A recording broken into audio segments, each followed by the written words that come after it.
Same spot like yesterday. Mine? You're live.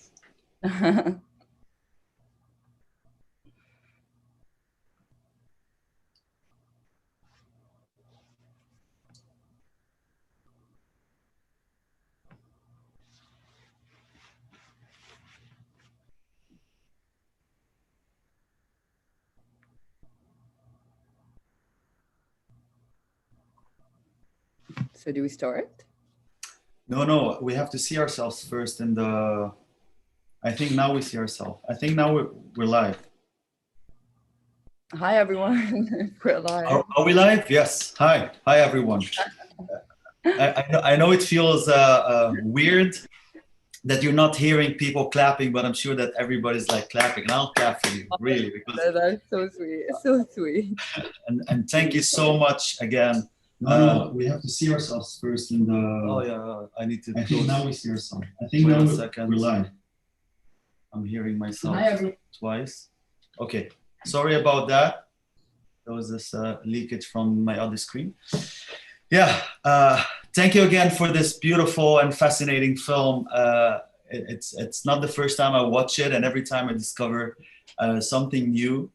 And the film is full of irrationalities and contradictions, and I'm sure that people have tons of questions, but I have some very, very specific questions about this weird and irrational power dynamics in this film. So it's a village that has this tradition where men, they sacrifice, basically they kill their daughters. They send them to this creature in the sea, and then we discover that this creature is actually a female mermaid, and then they hunt those mermaids to eat them, but at the same time they're afraid of these mermaids. So can you talk a little bit about this power dynamics? You know, Scandar, scales for me came from a very raw place. It wasn't an idea that I feel I created, or it wasn't a story I feel I wrote. It's something as cheesy as it may sound, I feel that came to me. And because I spent almost 6 years within, making the short film and then making the feature. So in that world, I felt that as I was writing the script, I was kind of transforming, with it. So I like that you're saying it feels irrational because it's exactly what I did not question. I feel when a great idea comes to you, an idea that is so close to you, it speaks to you. It tells you, make me. You need to make me, and that's what for me scales. That's why I made scales, because it felt that it was an idea that really spoke to me from the short films. Because I was writing in these diaries, and I never, I come like when I studied filmmaking, I thought I'll only make dramas, very serious, films, no fantasies, no experimental, no poetry. Why? No story, narrative, that's it. So so for me to be able to, so when this idea came to me, and for me to be able to break out of what I thought I am, I was able to, understand its irrationality in a way, and why I was telling the story. Um, so whether, the men or the women were at wrong in what's happening, it was the cycle that continued in this village. It's the belief system that we're all programmed to believe in, and we're all complicit, and we're all victims of circumstances. And it takes one person like Hayat who can connect and be a bridge between both sides for both of them to see the light. So for me, not the sea creature, not the men. People kept asking me when they read the scripts, and I think everyone, so even before we made the film, that it came from a raw place for me, from a personal place, a story that I felt connected to me, a struggle that I struggled with internally.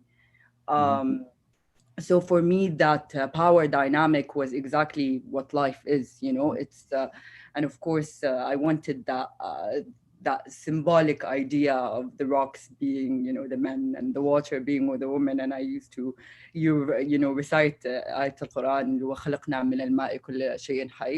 Like for me, it was women, Yeah, you're talking about this belief system that exists in this Black tradition in this village. But the film starts with a father that somehow manages to see the world from a different view, maybe through, I don't know, a humanistic perception. And he chooses to not conform to this system, and he refuses basically to kill his daughter. Okay, he's a very unique person that refuses to kill his daughter. And in return, his daughter becomes this outcast. But what's fascinating about it, that she's now working hard to get back, to belong to this society, which makes her, I don't want to say a murderer, because everybody in this tradition kills mermaids, but she kills eventually a mermaid.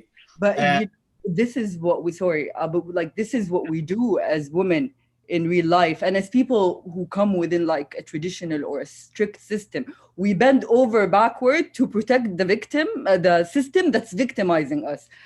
That's what I did for a very long time. You try and find excuses and reasons, and sometimes it's just as simple as it doesn't work.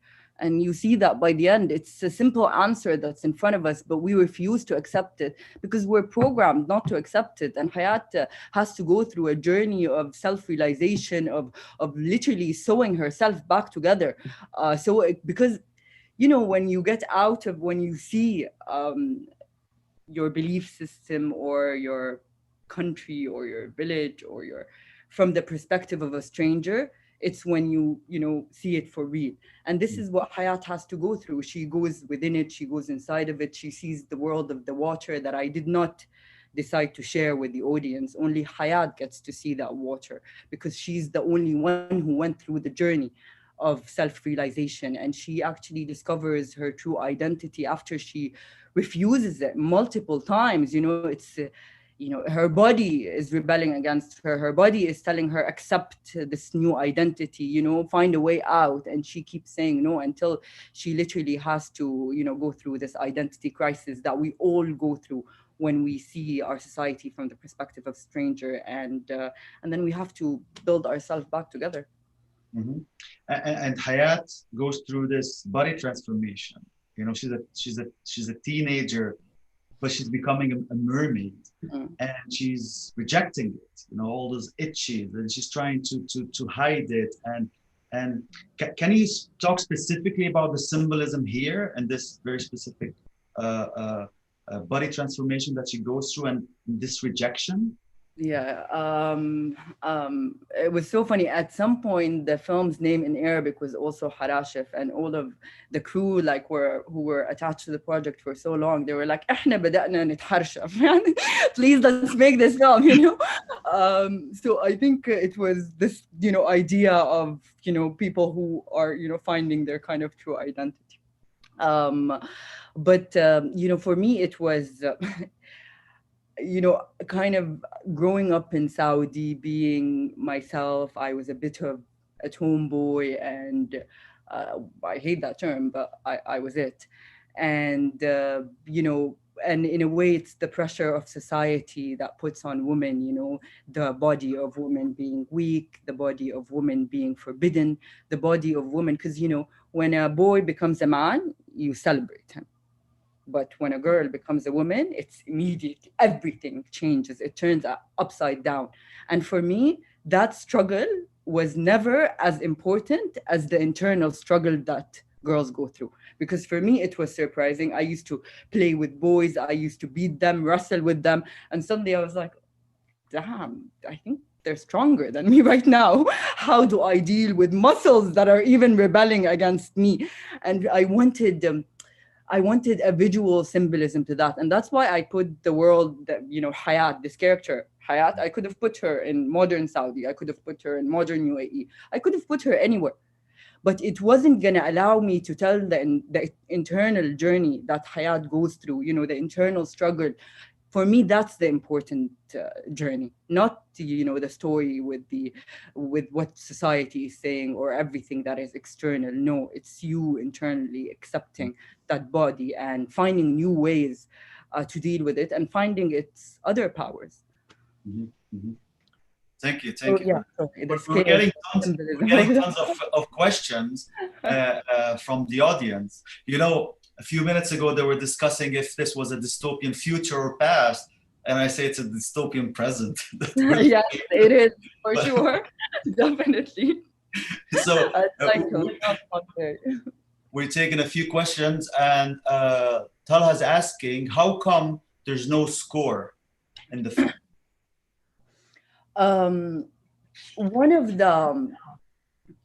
One of the very exciting things when we were making scales in that world and stuff, I was looking at pearl diving Khaliji songs like from Kuwait and from that region where there's such tradition in singing. So we wanted to really focus on that tradition of the village and how they sing. Of course, I always definitely wanted a score, and I don't believe the film doesn't have a score. I believe it has a very wonderful and the correct score for this kind of film. The score that we ended up going with is something that highlights the traditional music in the film and the traditional Arabic culture. We didn't want to overshadow it with other, music. And for me, it was always about Hayat, what was so exciting about making scales it is that I got to, because I'm one of those people who when I watch a film I'm like, I want to see more of my character. I want to see them all the time. I want to see them in their weakest time, in their strongest time. I want to be like my favorite part of watching any film is a character's private moment with themselves, because it's we're the most vulnerable, we're most real, because in reality we're all acting. I'm acting right now, you're acting right now, we're all just acting all the time. But what films give us is the opportunity to see characters alone and just experience life through their eyes. And this is what I wanted Hayat's journey to be. I wanted the film to be this immersive experience in her life. And the song, the music, the score that you hear is all coming from her. It's how she's hearing the world, and it's you're hearing what she's hearing. And I wanted to take advantages of this very raw landscape that we had with its winds and the small materials. Everything makes a sound. So for me, the real score of the film was everything, the environment of it. Thank you. It's fascinating. A lot of questions about the location. Where was it filmed? Some people are asking, was it filmed in the UAE? Can you talk a little bit about the choices of the filming location and where it was? Yeah, it was filmed. True, it was filmed in Oman, in Musandam, in Madiq Hormuz. So looks over Iran, and they have a very unique culture over there, and they speak. I forgot. No, they speak Kumzari. We remember. Yeah, they speak Kumzari, and they speak some Arabic and Kumzari, and they have these incredible faces. So they're all of our extras were from Oman, and so I remember we were between places to shoot in. We thought of shooting in Saudi, in Farasan. We thought of shooting in the Dead Sea in Jordan or in Al-Aqaba. And then when we found Musandam, I remember seeing a picture online and I was like, oh my God, this is it. And then when we went there, just the people of Oman were very hospitable and very nice and welcoming, and just really supported the film, and the whole village was helping us with the film. So it was exactly the right place to shoot in a film such as this. Really, really enjoyed the experience in Oman. It was beautiful, and the landscape was exactly what I thought in my mind. Yeah. Indeed, it was beautiful. I was lucky enough to spend 4 or 5 days there with you. You coached the extras and the and the girls. We're getting more questions about the aesthetics, mainly about the black and white. What does it represent? There's a whole discussion here in the chat box about black and white? Was it something that you chose from the get-go, or this is a decision that you made later on in the post-production, and why? It was, it was a decision. We actually shot the film in colors, but it was a decision that we came to in post-production. So basically, we actually even graded the film in color, and we saw the difference. So we made 2 grades, one in color, one in black and white, and then we decided to go with the black and white. It was the right. It was so funny. Like, it's been so long, because I always say the film in color was gorgeous, and then it was this hard question that I asked myself, and whether, are we looking for beautiful, or are we looking for something that represents the story? And then that's how we actually ended up with the black and white, because it suited the story. And it was so funny, because I'm watching it today, like really fresh eyes, because I haven't watched it in 6 months, and I was like, whoa, the black and white looks amazing. So even in 6 months, I'm so happy that we went with the black and white. It just represented that dryness of that world, and that cycle. We live in this continuous, and I love that they're having this discussion, whether it's a dystopian past or a dystopian present. It's continuous. It never changes. It's not in the past, it's not in the future, it's every time. All the time the story will keep on going, repeat itself. It's like, Greek mythology. So yeah, the black and white was definitely the choice that gave us the raw, it gave us this experience of that it's a black and white world, and Hayat lives in it. Yeah, desaturated word, emotionally almost, I would say. For sure. There's a very specific question about the ending of the film. Amna's asking, so did Hayat's life die?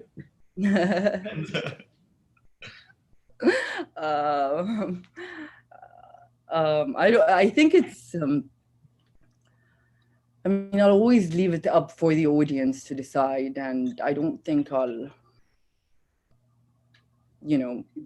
I don't think she did, but I remember, like, I have even some of my short films, I have like similar endings always to my films. So in one of my close friends who knows me, she's like, everyone's like, this is such a sad movie, and I cried. And one of my close friends who kind of think like me, she was like, what are they crying about? This is a happy ending.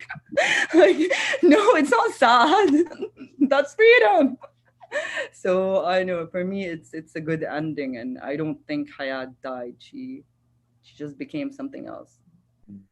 I'm just looking at the chat box, and like tons of people are saying how beautiful the film is, and they love it and they like it. And I'm so happy everyone logged in, and I'm enjoying this conversation with you. I'm enjoying to talk to people. I don't talk to people anymore. I will take another question here by Ivy. She's really curious about Hayat's mother. She was surprised by her characterization in contrast to her father. What was the intention behind her character? I think, like Hayat's, while writing this story, I think Hayat's mother is one of those characters that I struggled with, and it changed the most. And I, every time I discussed it with writers who were helping me write the story, it was, the mother was such a sacred character. I wanted her to be good, and then I wanted her to be bad, and I couldn't deal with her. And it was, in a way, kind of our struggle in dealing with, whenever someone bring up the mother, you're like, no, حرام هذا تكلم عن الأم الأب والمجتمع مو الأم.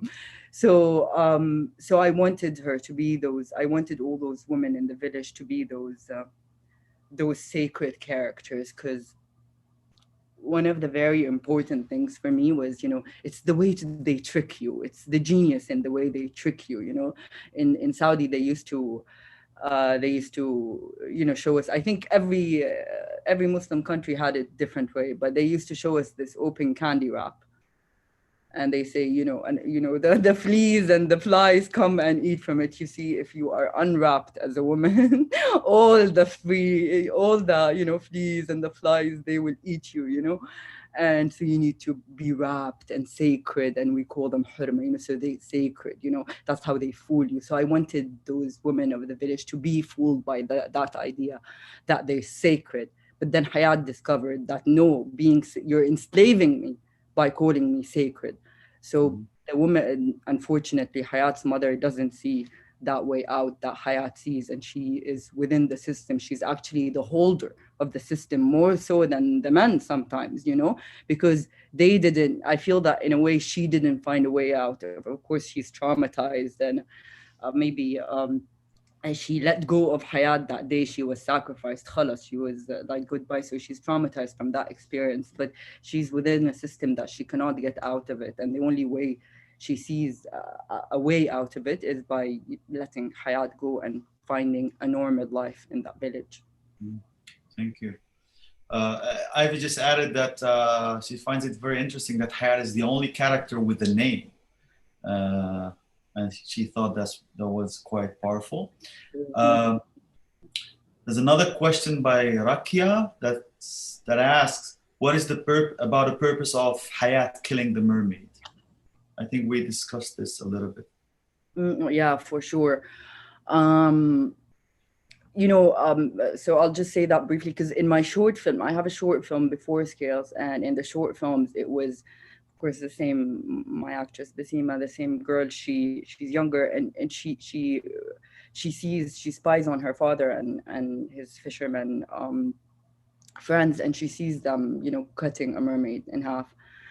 And it kind of developed from that. And I knew that in Scales, where I was speaking about a girl who's refusing to accept the body, who's refusing to accept her womanhood, who's refusing to be someone that they call forbidden, weak, or even sacred, so from her refusal, she kills the mermaids. She's killing the thing that looks exactly like her. She's killing what she might be.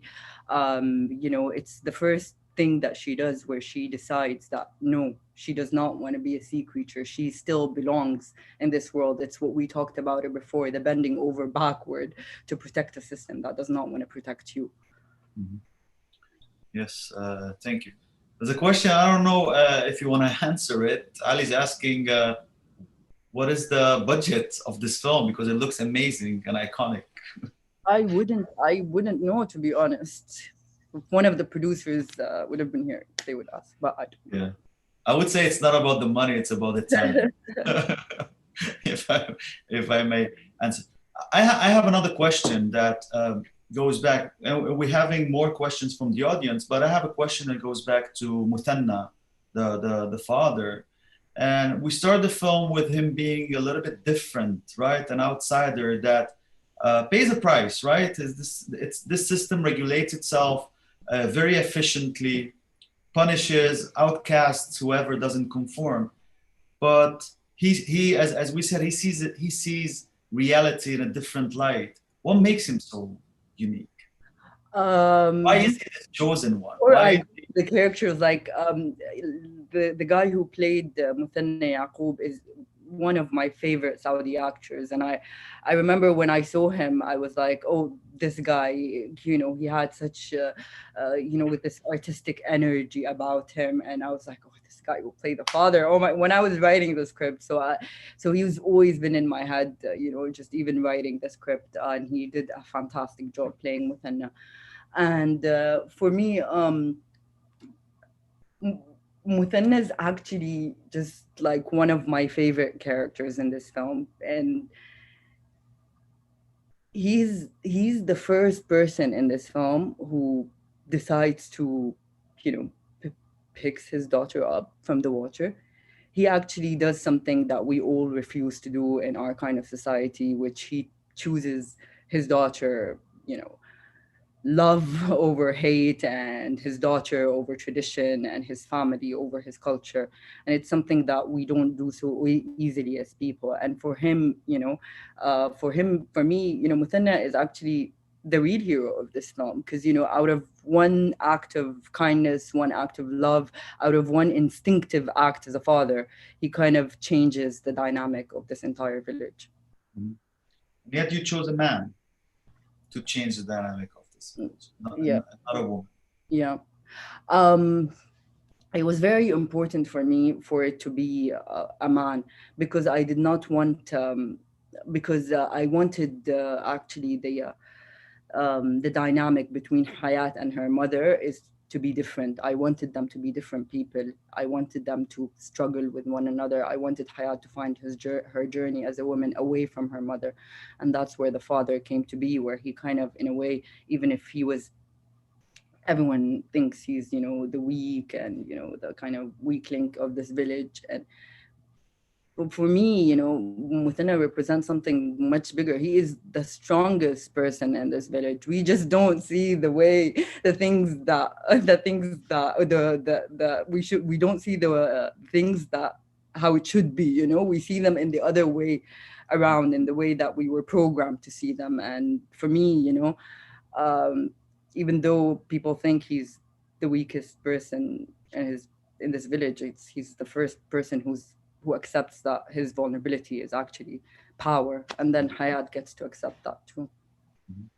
I see that our students have tons of questions, and Ivy, again, she writes, you mentioned at the beginning of this idea of supporting a system that victimizes us, which makes me curious about the nuances you considered while making a rather feminist narrative. And now the question, how did the making of this film influence your definition of feminism, if at all?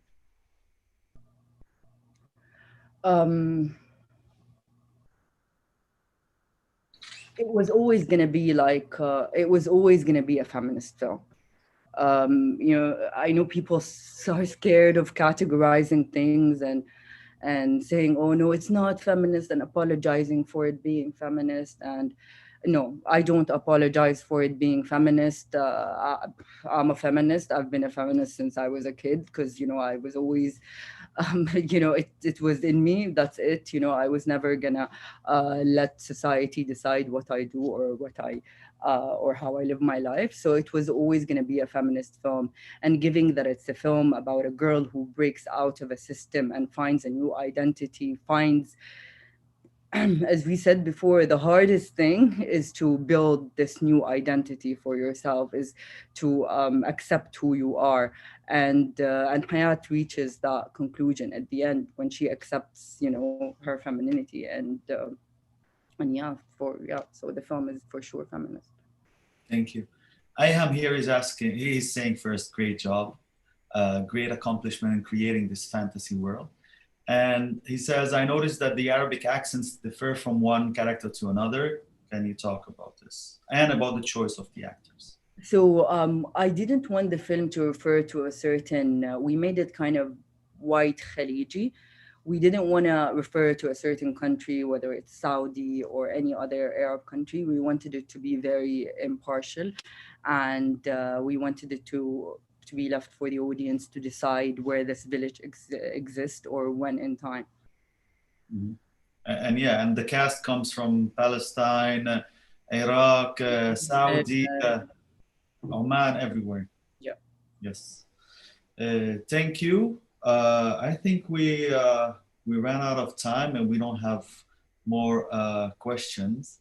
So thank you so much, Shahad, for being with us. It was lovely. Thank you so much for the screening. Yeah, thank you. And please check out our upcoming events at the Art Center. And we have more films.